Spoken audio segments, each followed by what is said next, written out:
Again, for people who have just joined in, thank you very much for joining in on this session on DORA 9 months on. Uh, I have my very good colleague from Formalize who's joining us for this session. Oscar, if you'd like to introduce yourself and formalize a bit for the people. Yeah, who've joined in. definitely. Thank you, Siriji. So obviously my name is Oscar. I'm an account executive here at Formalize, and have been involved a lot in the dialogues have been having regarding DORA, a lot of the implementation as well. So that's also what we'll be addressing today, what I'm looking forward to discussing. So yeah, thanks a lot for having me. Brilliant. Thank you so much, Oscar. Would you like to also introduce a bit the Formalize as an organization?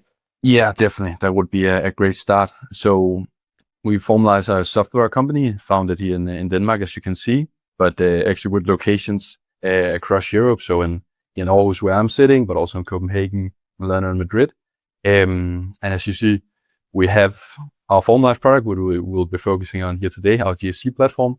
And then we have the whistleblower software platform, where we're serving a lot of customers across the world, but our main focus here in Europe, where I also see most of people from today, I assume. So yeah, we at Formalize have been working with a lot of the companies, as some of them you can see here, and during the last 2 years, with a specific focus on helping companies getting over the line with these interesting and new DORA requirements. Yeah. Brilliant. Thanks, Oscar. My name is Shriji Doshi. I'm the co-presenter of this session. I'm from Thomas Murray. I'm a director within the cyber risk practice. Have actively followed DORA as a regulation over the past course of 2 odd years. And prior to that, I have around 15 odd years working experience in consulting with the Big Four, with a niche consulting firm, and now at Thomas Murray, where I've focused on GRC aspects. For people who don't know about Thomas Murray, traditional business is providing risk intelligence to the post-trade life cycle. So assessing FMIs like CSDs across the globe, and supporting custodian banks in their regulatory assessments, and also more broader risk assessments. And we also have additional risk intelligence products that look at further the post-trade life cycle in terms of cash correspondence or corresponding banking services and sub-custodian services. And we also have actively work in the traditional business, performing operational due diligence on asset managers, supporting funds, large sovereign wealth funds. So traditionally, the business has focused on financial services and asset safety at the core of this business. Little over a couple of years ago, we started off on the cyber practice, which complements the asset safety vision of Thomas Murray's traditional business. And we've worked with a number of large banking clients over the course of 30 odd years. So that's very briefly of Thomas Murray and Formalize. Before we get going into the agenda, what we like to understand is the type of organizations that are joining on this and where they are joining us from. So if you could provide a view of currently where you are located out of, where you are joining us from, that would be super helpful. For people who are doing this for the first time, polls would appear on the right hand side bottom corner. I'll give a couple of seconds for people to get used to the poll request feature, that you would say.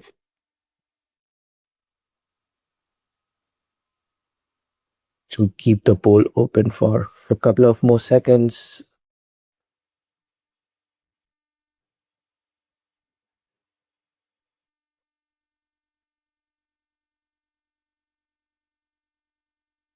Brilliant.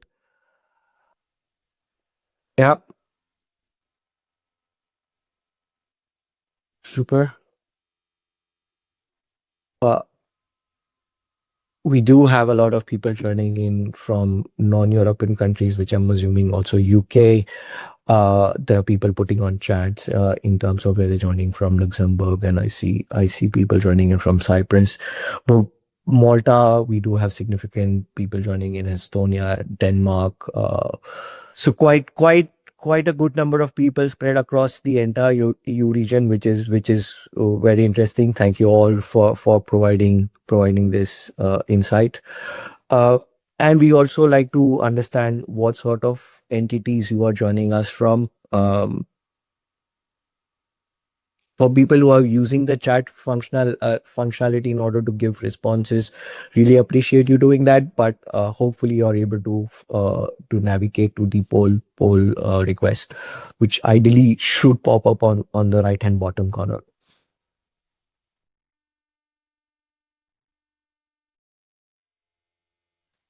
Oscar, while people are joining, and I think if you look at the poll results, it was a good spread across EU that the participants are from, which is very great. Yeah, definitely looks like a very good mix across, which is also I think pretty aligned with at least the companies we've been working with in the last half year. So that's going to be interesting to see if the challenges are then a bit different as well, if they are Indeed. aligned. Yeah, indeed. Yeah, it would be very interesting to see on how the sectors perform. Can we view the results on the poll for the sectors, please? Brilliant. A lot of them are from EMI banks. We similar distribution across insurance also. So yeah, payment institutions. Seems again a bit tilted towards banking, insurance, and payment institutions and EMIs, which is also great. Hopefully, we are able to provide necessary inputs from our experience before. Now, diving right into the content, what we intend to do for today is what we see in the market over a period of 9 months, and we break it down in terms of what we're seeing at a regulatory level, what we see it from an industry point of view, how what we are seeing as Thomas Maria and Formalize together, how a use case of a demo of how ongoing continuous DORA compliance management could look like through a technology platform. So Formalize, we showcase a use case that you're currently working with the client on, and what are our next steps. What we also hope that we are able to share more insights on DORA and DORA compliance. We really hope you participate in the polls, which from the initial two polls, it's heartening to see that there are people doing that and gain an understanding of what next. Right. So diving right into the content, DORA 9 months on. First at the regulatory level, right?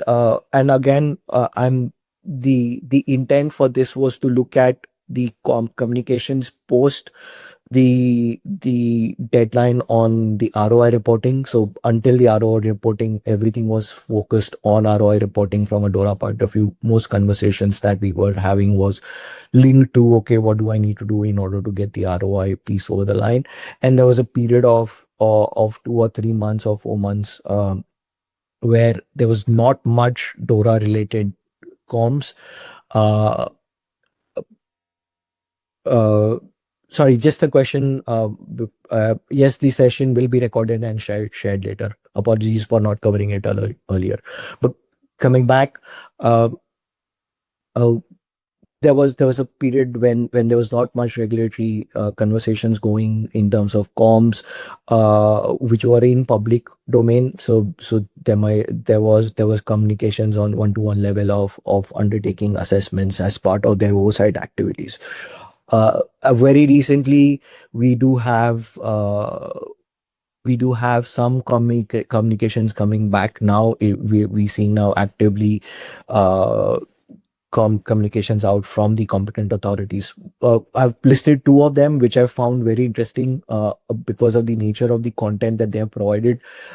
First, I look at BaFin, and some of you who might have joined my earlier sessions, I think I've been very vocal about how BaFin was providing great content from a DORA compliance point of view, even before the DORA regulations was in place. Keeping to that team of BaFin, they've come out with very recently, I think it's a September issue, of what the documentation should look like from a DORA point of view. So what are the various documents? It's a very exhaustive list of visualized documentation request list from a DORA compliance point of view, where they have done what you need at a strategy level, what you need at a policy level, what you need at a procedure level, what are any additional documentation requirements. So they kind of capture, things like around ICT framework review documents. So it basically gives a clear steer for financial entities what they should be aiming from a compliance point of view, what the best in class good looks like from a documentation point of view, and then work backwards how operationally they have implemented this, uh, which is great. Uh, and additionally, they've issued a supervisory guidance on simplified ICT risk management framework, which I think is in line with the expectations as to what is expected out of simplified ICT risk management. But they've kind of said it outrightly in a supervisory guidance as to what organizations with who fall under the simplified ICT risk management framework needs to pursue with. And on the other side, on MFSA, again, it was one of the competent authorities that was also very active during pre-go live of DORA, if you will. Uh, they have, I think this is a fairly recent issue, September end or early October, where they have written letters to the CEOs of their regulated entities around what they have undertaken as an assessment. But the assessment is dated 2024. But what they have identified as part of that assessment, they've kind of given in results and output of it. Very interestingly, again, it's a 2024 thing. Almost uh, every area within the DORA pillars, if you will, so ICT risk management framework, in ICT incident reporting, operational resilience testing, and ICT third party risk management, they had identified that the regulated entities had a lot of catching up to do, and they've highlighted very specific issues. So, for example, in ICT risk management framework, they've indicated risk identification, treatment, and governance was an improvement area that they've identified it in the first one. And in ICT incident classification, it was around how to classify and how to ensure communications linked to those classifications, which is at least a good indication of, as an organization, what you could potentially reflect on is, are they applicable on, from my point of view, have I looked into this, am I comfortable with what as an organization we have at this stage. So it may not be directly applicable to you, but all of these helps build context and improve your own compliance and resilience. There are a couple of other uh, regulatory comms that have come in, and I've picked very few of them, which is around what ESAs have done. So the first one is they have issued a detailed guidance on what the oversight would look like once they have designated critical third parties.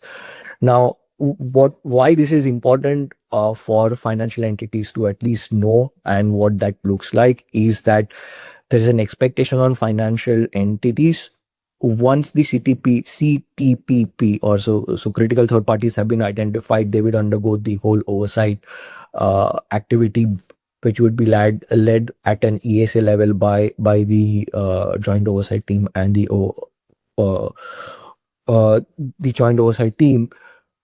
Once they have completed the assessments,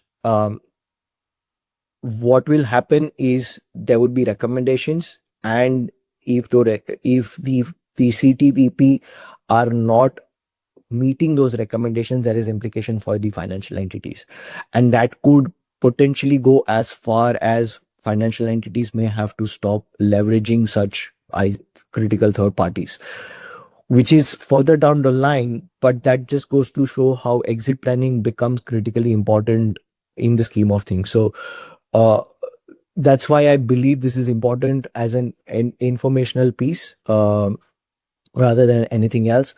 Uh, And then there is a there is another comms, which is the second one, which is on the process, on the roadmap for CTPP designation. And someone has rightly pointed out in the chat that the designation is delayed. The timeline that was communicated in that, which was issued out somewhere in mid May, was that CTPP designation has been will be done by November December timeframe.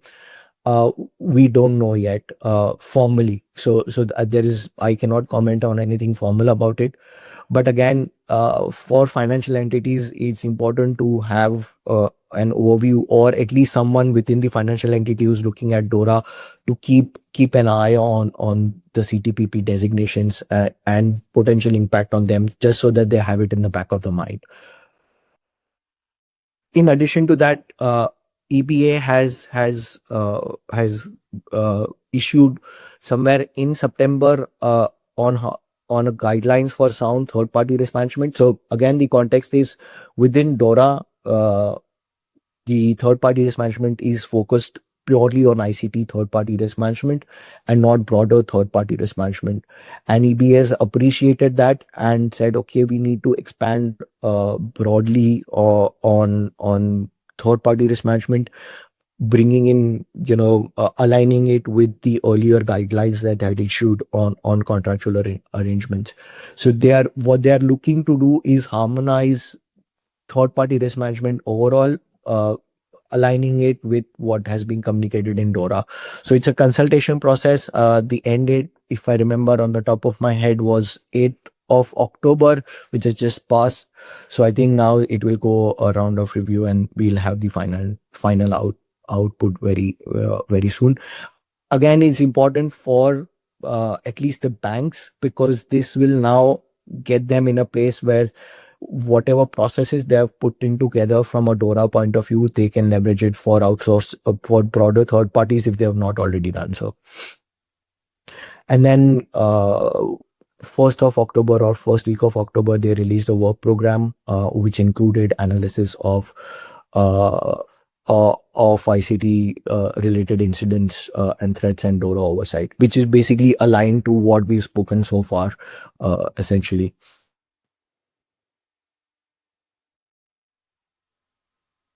Right. A quick poll as to how you've foreseen regulatory communications post the whole ROI submission piece. Do you feel it was missing? They could have done better. Do you think they made met expectations or not? Do you feel very good about it? Oscar, do you have any comments? Yeah, I think obviously now let's see what the poll results will say, but I think a common theme in a lot of our dialogues has been, fair to say, a good amount of frustration with the communications and the timing of it, which is also very fair, and especially related to the reporting deadlines here in March, April for the ROI. So hopefully there is definitely room for improvement. So let's see how it ends up. Yeah. Kerry, I think, and there's a question from Query in the chat, which is around, do you think EBA will reference the DORA requirements guidelines rather than relevant MOO requirements? Well, they have issued a full paper on a consultation piece at this stage currently on what their guidelines would look like. Conscious there might not be all the requirements that they can lift and shift from DORA, but they've excluded ICT third parties from the scope of that guideline. So the intent is to harmonize each one of them. It would be a different guideline. Again, from at least my personal opinion is they would need a legal instrument to issue guidelines which are broader than DORA. I believe the approach and the intent is in the right spirit, but it is to be foreseen how the final guidelines eventually shape up. Yeah, overwhelmingly on the poll, I think it's could have been better. So I think it's clear on that front.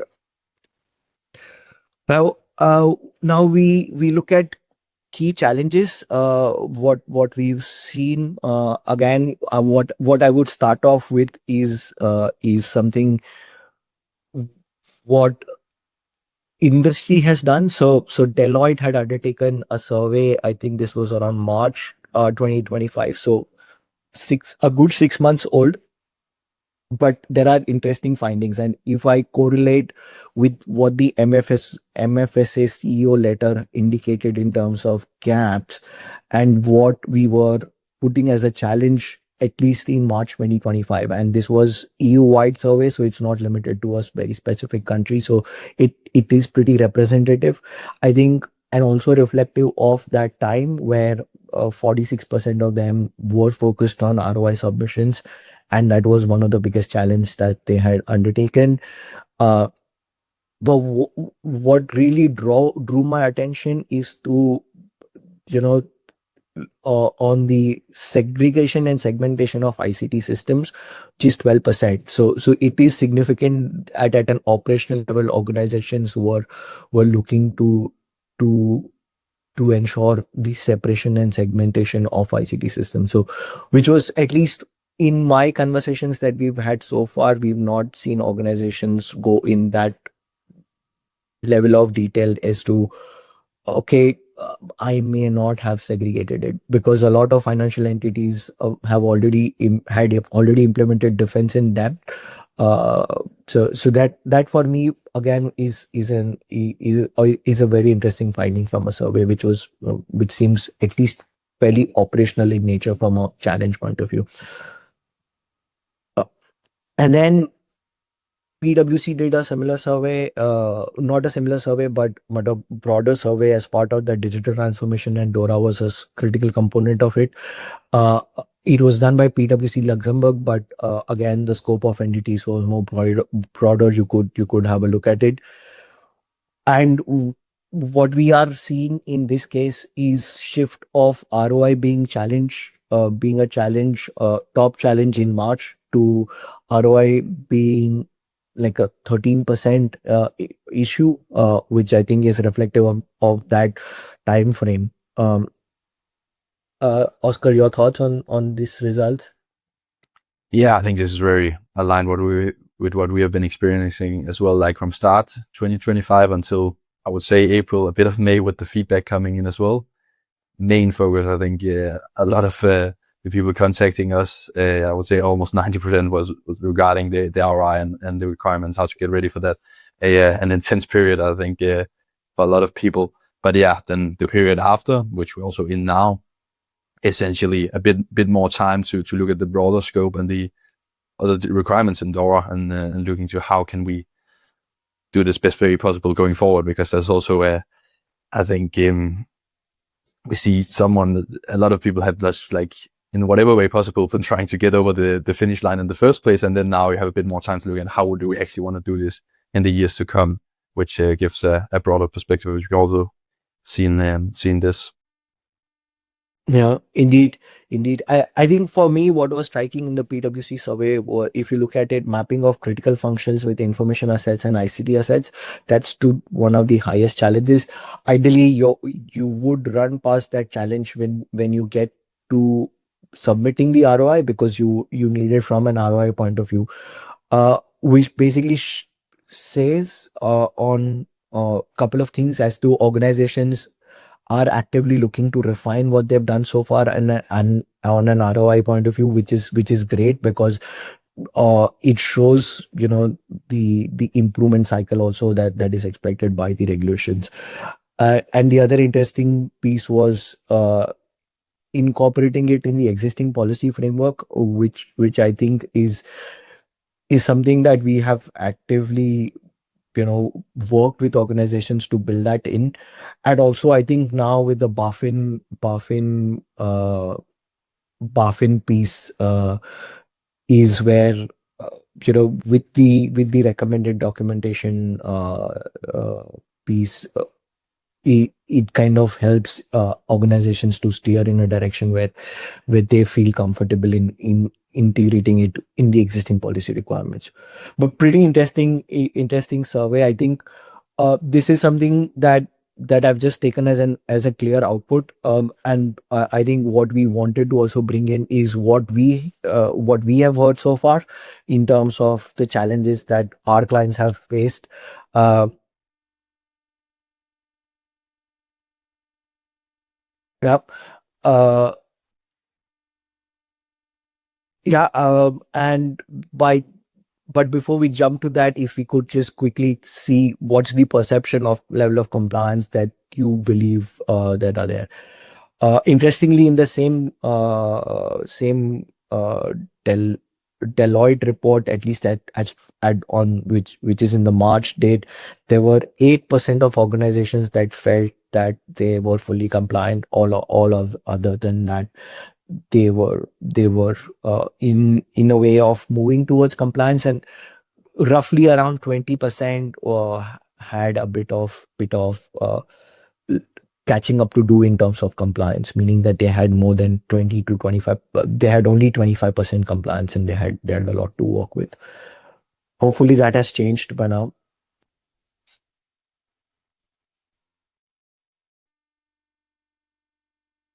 Yeah, I think so. There is a question by Kerry on using prod data in non-prod environments where DORA requirements are quite specific. Yeah, indeed, I think DORA is quite specific. However, DORA also gives an opportunity for organizations to contextualize cases where they need to use prod data in non-prod environments. What we are working with clients in such a case is determining uh, the reason for it. So what is, what are the risks of doing that, document running it through the risk governance process. And also what we are additionally doing is identifying what controls can be built in. So concretely, w- they we have some instances where a separate staging environment for such sort of data is built, when it's still a dev environment, but not the dev environment or the staging environment where every other testing happens. It's very specific environment just to test the prod data in non-prod environment. So again, it depends on the use case of doing it. What are the risks involved? Has it gone through risk mitigations? And what are the controls? And the controls could be anything. Right. Super. We Again, the poll results was that there are organizations who sit in the boundary of 50 to 75% and working towards compliance, which I think is reflective in what we've spoken also, Oscar, so far. So most of our clients would sit in that bucket. Yeah, I would say definitely so. It's rarely we have dialogues where, I mean, it's of course it happens, and then it's nice if very confident with 100%. But I think this is realistic. Yeah. Super. Now, these are the challenges that we've heard from the various conversations we've had with our clients, and currently supporting them through these. Uh, Not entirely reflective of what the survey results was. Somewhat reflective, uh, but again, that was done through like a proper primary research, and this is basically on anecdotal evidence of our conversations, right? uh, our clients are still working in renegotiating contracts with their ICT third parties. That is still an ongoing thing, and it's something that they feel they have to work actively towards. So that is still an ongoing challenges that they're working with. um, One thing which we have already always been asked is, are we underreporting or over-reporting on ICT incidents? I think this is a very yeah, because there are certain incident reporting criterias that can directly warrant you to report an incident we've seen clients, and there are various approaches that our clients have undertaken. Some of them taken, okay, we'll do over reporting, and if we get told off, we will do the under reporting piece of it. So it's an interesting balance. Where this sits is basically, most of our clients have some form of DORA ICT incident manager that decides on whether an ICT incident support is required to be reported to the regulator. But it's a question that I have faced multiple times. Uh, the other question, which I think is reflective, that was there in the survey results, is around resilience testing. What all should go into the, if we are doing a BCP test, what all scenarios we should be considering? Can we do the traditional business continuity scenario, or do we have to include cyber scenarios in it? Uh, so those are an ongoing questions. Again, these are challenges that I believe are a journey, meaning that it's not one time thing. It's something that you would evolve into. Uh, uh, and then maintaining of ROI with updated and accurate details. So how often do I keep my ROI updated? There are constantly aspects around contracts being amended, or we working with new ICT third parties. Do I immediately have to go and update my ROI? How do I ensure that all the updates are then reflected when I need to do a regulatory submission? Because technically there is no need to do a regulatory submission on an ongoing basis unless being asked for. But 2026 will soon arrive, and then you would have to do the ROI voting. So that is where we've had more conversations around it. The other thing that our clients are asking is, we have so many undergoing priorities, not just DORA, but a whole of other things. There so many overlapping aspects. How do I keep that compliance status updated? So those are the challenges that we've heard. Uh, I I'm not sure whether this is reflective of yours, but Oscar, anything more to add to what we've seen so far? Yes, I know. I think this is very reflective also in what we've faced in the direct dialogues, obviously. So what I think is very interesting to see now is then where the main focus is going to be in the coming period, because there are enough challenges to pick from, I think. So as you say, as we hear with the upcoming probably start next year, the deadline for the ROI reporting, we're definitely seeing a lot of companies reverting back to it, so to say, after having a bit of a deserved break from it, I would say, over the summer. So I think it's very interesting to see how this will be prioritized going forward, because as you say, it's continuous work, of course, with this. Yeah, indeed. Now, just to get a sense of where do people who have joined in and if you could give us insights of how you see these challenges, and are there others that we've not yet picked up on? It'd be very interesting to see. There's a question: any updates on whether the only identifier options for LEI will be LEI and EUID, or they will accept any other identifier as well for ROI? Good. Do you have a view on that? I have not seen any comms yet. No, so I think this is something we do quite a lot directly with the companies within the feedback period. So I think a lot of companies just realize, okay, it's not possible. We have these amount of supplies where we cannot get one of these two identifiers that's required.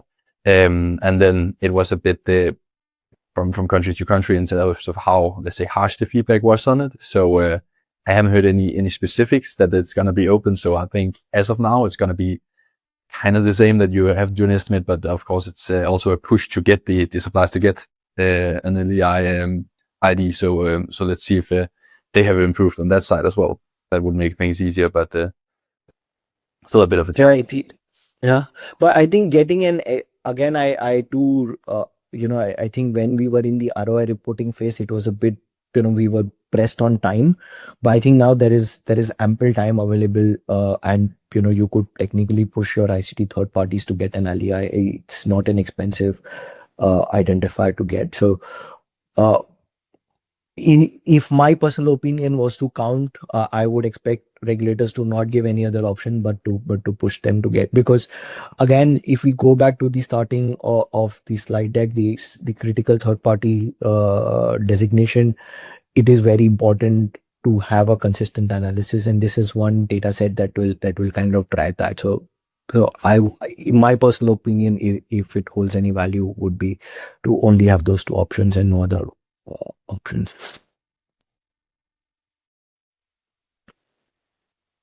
Oh, and from a poll result point of view, resilient testing scope and scenarios, I think that is where we see contract renewals, which is also reflective. There's six others. Keeping ROI updated is not there, and managing compliance. It seems 25% on an average are sort of aligned with key challenges on this.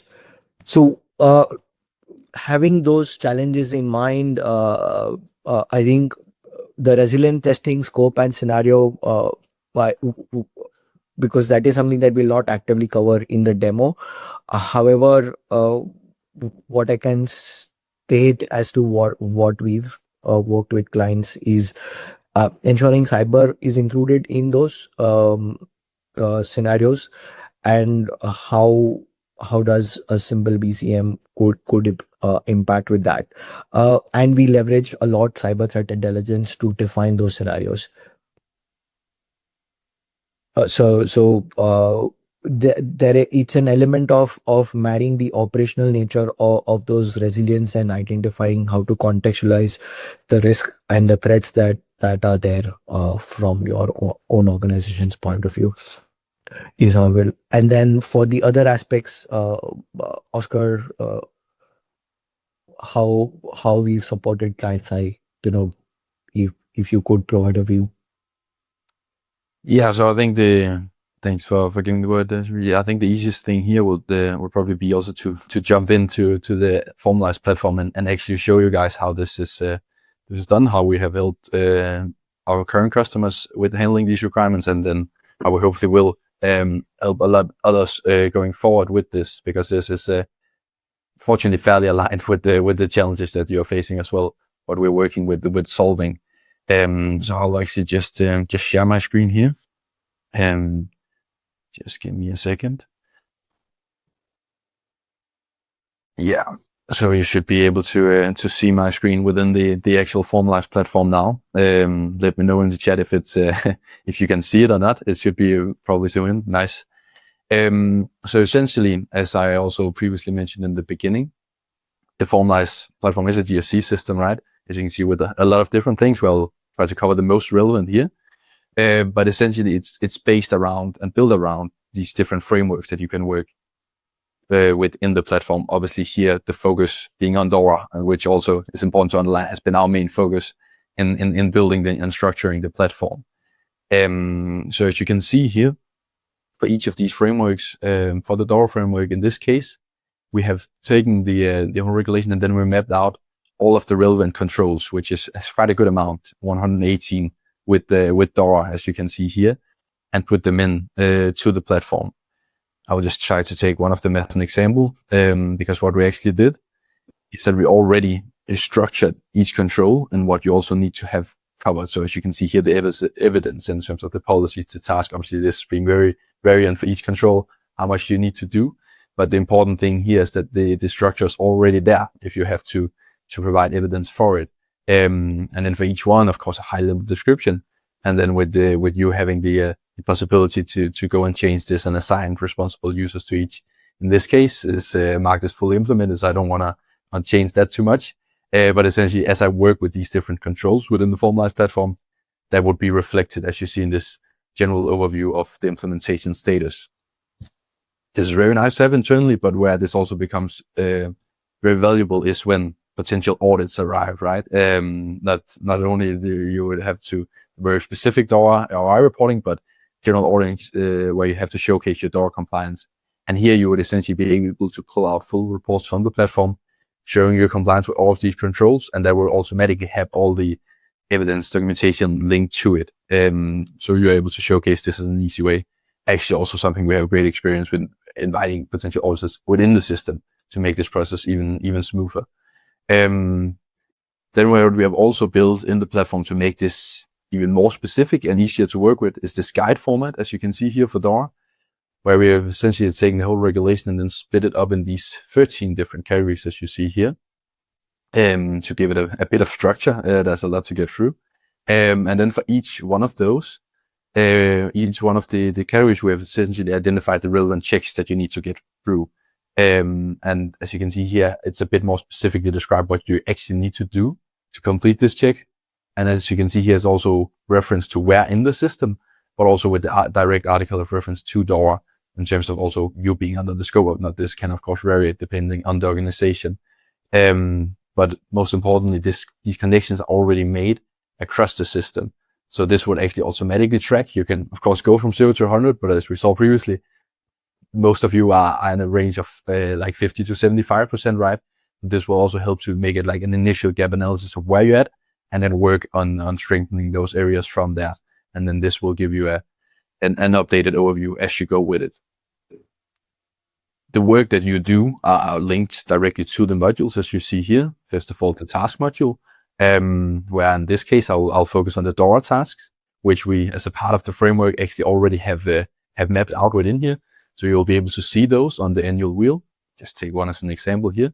But then have instructions, description, trigger to deadline. And this is, of course, where you in the organization would either internally, externally assign a responsible user to this. So it also becomes more simple. Not everyone has to see all of the tasks, but just as you can see here on a user view, what is relevant to each specific one. But then still to keep the overall overview for the people responsible, we also have the Kanban here, essentially showcasing where each task are at in the different processes. As you can see here, I can fairly easily move this to complete it, sorry. Some would argue too easily. So what you are able to do within the system, also ensuring the same procedure and the correct and sufficient documentation across, is that both for existing and new tasks, you'll be able to add a completion flow, essentially selecting some of our templates or creating a questionnaire that you would have to go through to be able to complete this task, which allows better alignment throughout the organization when assigning these tasks. And as showcased here, obviously this is mapped out to DORA, but you can also add a lot of other relevant operational tasks as you see fit, and then obviously work with them as you can see in different views within the platform here. And if you also have something to add here, Sariti, to the... Yeah, I think for one of our clients, we are leveraging this very significantly for reporting towards where we are from a DORA compliance point of view, what is ongoing, what is pending.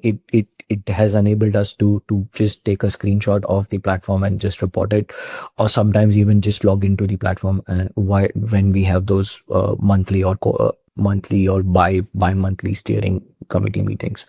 Yeah, that's a very good point actually. And across the platform, we want to be able, also because of the earning access, we want to be able to make it easier and the easy option to share this within the platform and showcase it. But you're always able to pull everything out in reports as well, as you say, with screenshots or actual downloads, whatever you prefer across the procedure and the organization, depending on that.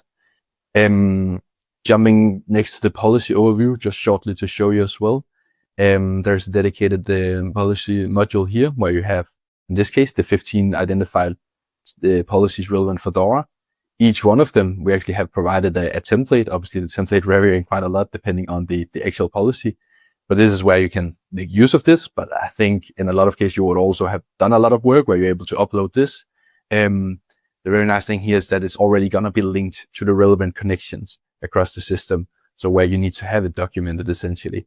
And then you can work with it from here now. This is test environment, so not a lot of damage to me publishing it here. And essentially showing that you can then send this out very easily through acceptance throughout the organization. And also set some automatic things here, have the correct approval flow. So people, again, are only involved when they need to be, and makes this a lot simpler compared to maybe, I think SharePoint is something we see quite often used under the policies. Quickly showing the risk module as well. I put some examples here of some ICT relevant risks here. As you can see, all the risks that you would have within the platform. Short point is also across the system, everything, all the data you would already have, usually in Excel and other systems, very easily also to do an import. So you, of course, don't have to manually do all of this, but do bulk imports. But essentially, this risk matrix here would then showcase the risk that you have mapped in the system. And then if we take one of these as an example, I have identified here, you would then have a view with a risk score for each risk. It's a standard, is a 5x5 scale that we measure from. This can also be changed and adjusted depending on your setup. But what it's very nice to see here is essentially that you can each risk go and update a risk strategy. So in this case, you might want to mitigate it, and then you can actually directly connect this to either the task or the controls already in the platform. So in this case, I'll take one of the controls that actually already has been set as implemented and saying, okay, this will have a 20% effect when implemented. And then this will actually give me both the direct overview, but also the full overview of the inherent residual potential. And then this will automatically be tracked as you work on it within here. And again, being able to pull this out in reports or showcase directly within the platform. In the incidents part, which already also have been covered previously, in terms of these specific requirements, obviously for major incidents, ICT related incidents.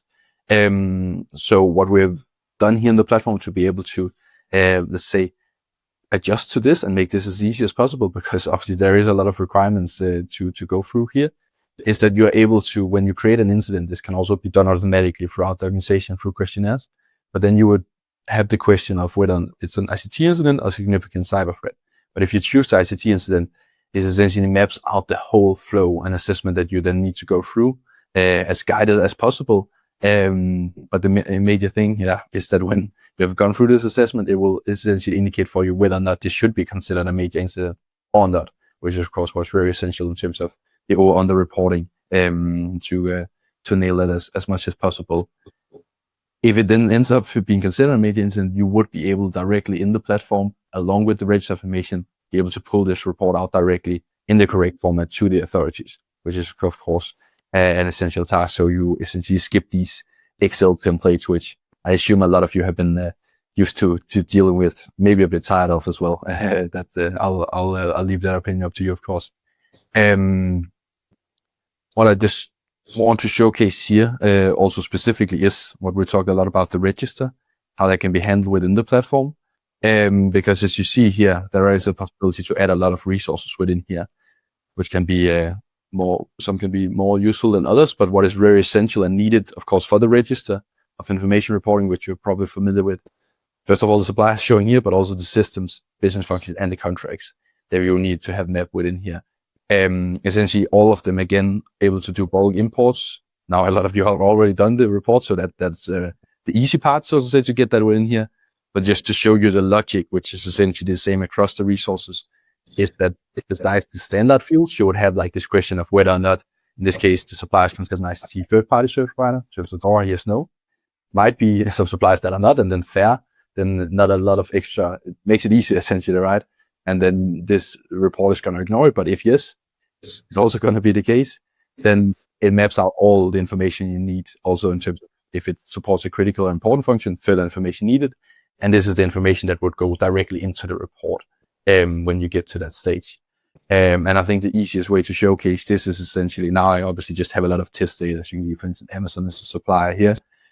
Imagine this test data was some of your data. You would actually, after having done the initial import, be able to go in the system and then utilize this specific dashboard that we have created for the register of information that essentially tracks only on the data you have marked as relevant across, first of all, the general connections, but also then the 4 resources. So this is going to map out, hopefully it's going to look as green as possible to start with, that would be easier, but otherwise, along the way as you work with it and have to maintain it, it's very easy to identify if something is wrong, right? If you're missing something, and then you can actually go directly edit, have it. If not, which probably also is going to be the case, especially for new vendors, then you are able to utilize these automations and questionnaires within the platform to gather this information automatically, so to say, automatically where possible. And here we have some templates for this. If I may just, I think on that, what we and this is an ongoing service that we're already providing, leveraging Formalize, is our clients just give us the information that needs to be updated in the platform, basically. So if it's a new contract, for example, I will get all the information. I will ensure that the system is updated and reflected, and kept up to date for any sort of ROI reporting. So essentially, the platform has enabled the client to keep ROI updated on an ongoing basis, and not wait till last moment to say, okay, have I captured this or not captured this. So it is a means to keeping something updated on a continuous basis. Yeah, exactly. And that's of course makes it even easier. Then you just have to check the dashboard once in a while that it stays green, and then you know that you're gonna be ready, right? Yeah. And yeah, as mentioned, you can enable. I'll just show one example here of some of the automations you can set up, for instance. And I think it's also a bit related to potentially identifying risks for new suppliers. So here you can set up an automation and say when you get a new supplier, potentially with the condition relevant in this case that the new supplier is considered an ICT third-party service provider. This is when you need the information, especially from them. Then it will automatically send out this questionnaire to them. And what you can additionally do here is saying, okay, based on what they answer in this questionnaire, for instance, use of AI I saw in the chat here, then you might automatically want to create a risk or a task to review based on that. So you initially and instantly identify these potential risks that you want to have, and then that is automatically going to be linked to the supplier within the platform, which is very important point. Everything I'm showing here, resource modules can be linked very easily, so you don't have to go across systems and manual documents to showcase this. And I think it's the last point when you get to the reporting, just to showcase, it's actually as simple as going to the register template here that we should show. Take all of the 15 template and then export as, now we just call it DORA register information, which is obviously this XBRL CSV format that is required. There is, however, some country-specific requirements, depending on how updated the platforms are, that we also adjusted to within here. Now we can just say Belgium in this case. There are 2 different identifier types, right? And then you put in, now I'll put in a random guy in this case. And then you can both choose consolidate or individual, however you have and need to report it. And then you would actually just export this directly from here and ready to hand into the authorities as long as the dashboard stays green. And in addition to that, I think Formalize also has an ROI validator tool that is available for free for anyone who's not even a customer for Formalize. So correct. Yeah, right here. And I think we will also share this after the session, right? The link to it if someone, maybe someone has used it before, maybe not, but yeah, you can drop a file from the system or directly within here. And then I would at least argue it gives a bit better, more logical feedback in some of the local platforms. So yeah, feel free to make use of that.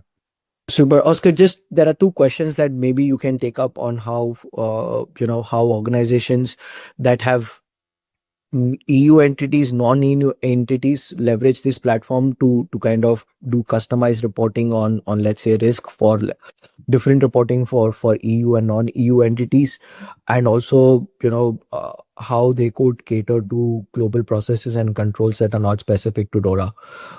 So if an organization has more broader controls, not just DORA, and multi-jurisdiction entities, how does that work? Yeah, so I think first of all, you're able in the platform to set up an unlimited amount of entities, right? And then you can set up the access also based on that. So each entity only needs to see what they need to see, which makes a lot of sense, I think. And then, as you say here, of course, there are potentially other frameworks, either that because it's then country entity specific or other frameworks than DORA, ISO, GDPR, and so on. And here, just to quickly go to here, you would also be able to easily overlap these controls across the system. So you also, let's say, avoid any kind of double work. That's very easy to do so, and will also automatically be tracked in the potential reporting you do on some of these frameworks and controls. So yeah, that can definitely be done. So both consolidated reporting and individual can be handled within one account. And there's also a question about the business function that I might as well just show when I'm in the platform still here. So yeah, I can just show an example of a business function here, system integration. I think what is makes more sense is essentially showing the flow, right? When I add a new one, I get the question whether or not it is supported by an ICT service. If I say yes to this, then it's going to trigger the relevant flow. And you can actually also do the assessment within here. You might already have done, but if not, you can do it in the platform as well, of whether or not it should be considered critical or important, the business function, which of course determines the the information that then you need. And then a good point here is also, and this is the same across the resource, you'll be able to choose the entity making use. So as long as you automatically or correctly track this along the way, it will also go in the reporting, in the correct separation you need across entities, both you and yeah. Super. And there was a question on, is there anything specific to track if vendors is using AI as part of digital offering and risk assessments? I think, Herman, for that, what we typically do is leverage questionnaire functionality to gather that information. And if they mark it as yes, we have a supplementary risk assessment questionnaire that gets sent out from a risk associated point of view. So indeed, platform enables it, but it's through a questionnaire currently as a function of it. Exactly. Yeah.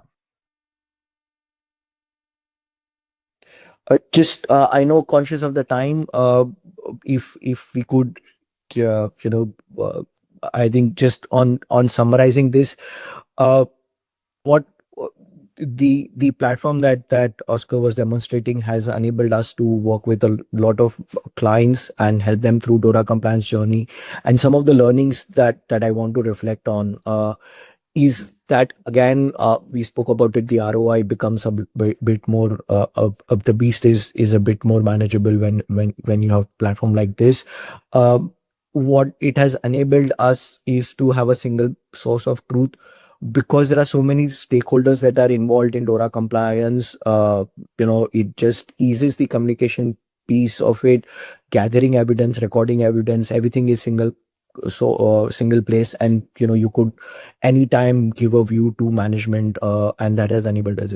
What additionally it has given as a benefit, and this was one of the challenge in the survey in the PwC, which sat right in the middle, was how do I take compliance to more proactive resilience.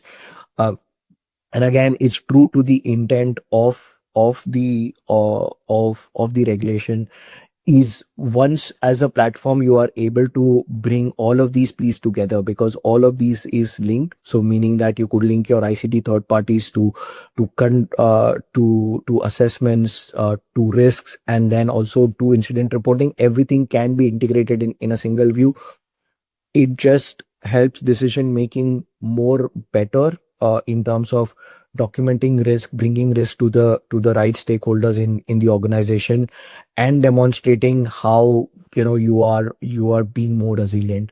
So it's a means to kind of to adopt the regulation in true spirit of bring not just being compliant but towards resilient, because there is all of these information available, and it's just a matter of presentation back, uh, to demonstrate that you are managing risk and actively working towards a resilient organization. That was one of the key learnings. We are at the top of the hour. uh, uh, just one last poll question before I summarize. I know we are a top 3 hour. People would have to drop, but very quickly, what is this word cloud relating to? It's a free text field. You could put it on the chat or on the poll anywhere.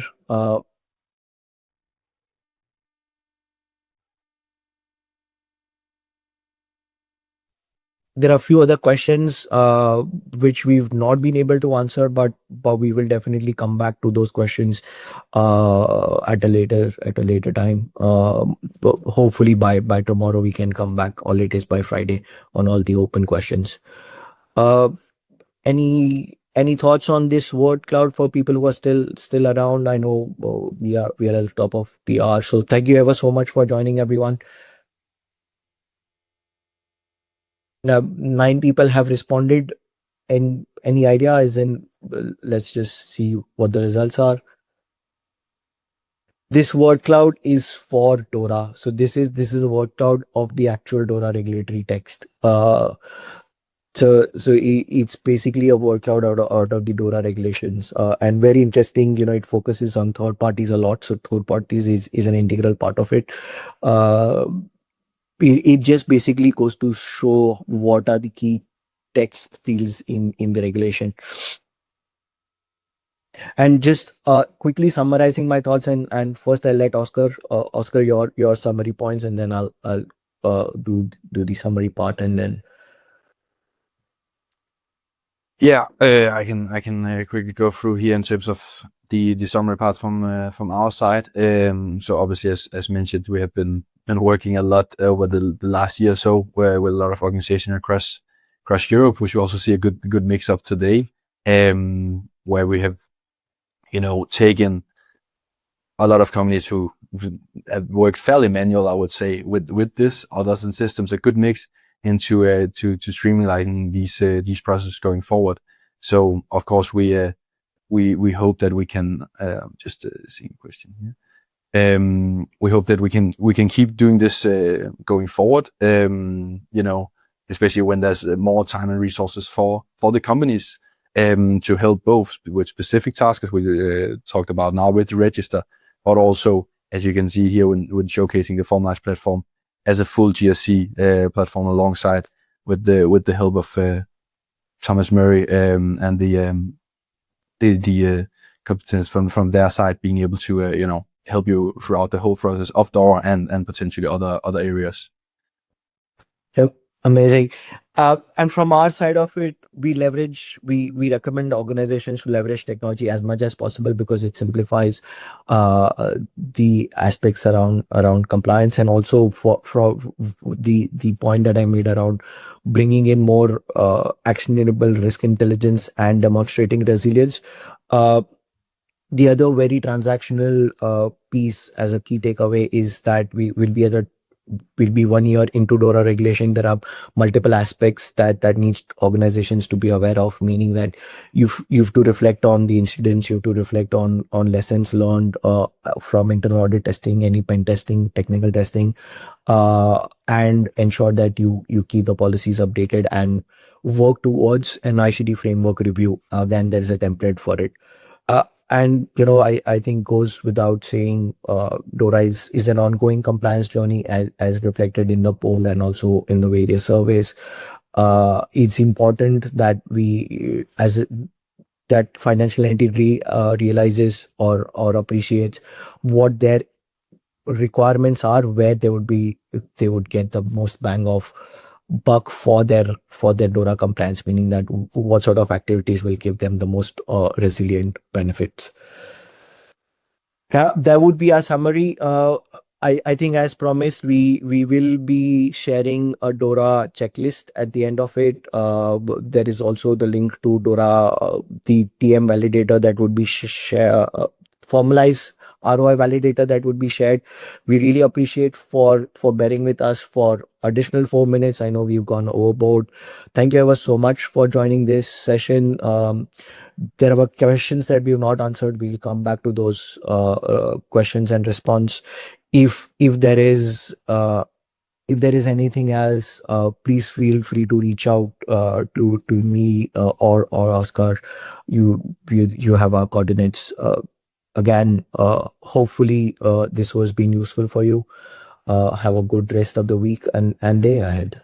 Yeah, Thank you. thank you so much from my side as well to all of you for joining, and to Thomas and you, Siriji, as well. Been a pleasure.